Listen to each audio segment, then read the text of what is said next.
Ukraine's industrial heartland is on Russia's doorstep. The border is just a few minutes' drive from here.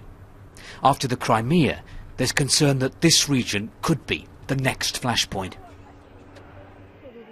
On Sunday, a pro-Moscow crowd seized the regional administration building in Lugansk. Up went the Russian flag. They claimed the rights of Russian speakers were under threat. The local governor, who'd been appointed by Kiev, was forced to resign.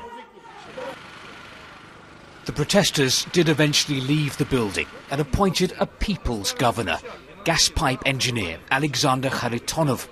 He and his supporters have set up shop in a tent on the square. What happened in Kiev was a fascist coup, he says.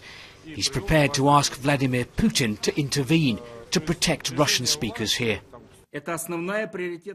As for the governor who had resigned, well, today he announced he changed his mind and was still in charge. Who is trying to destabilize the situation here? Is Russia playing a role in this? Governor Bolotskih refused to name names. He blamed everything on radicals and extremists. But there are many in eastern Ukraine who are genuinely worried by their country's pro-Western revolution.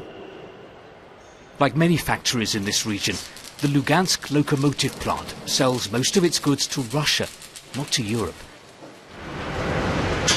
Many people in eastern Ukraine say it's all very well talking about integration with Europe and closer ties with the EU. But if that means that Russia will punish us by refusing to buy what we're making at the factories, then that could lead to economic collapse. Which is why the workers I spoke to here want the West to back off. Tell Obama to keep his nose out, Victor says. We'll decide who to do business with.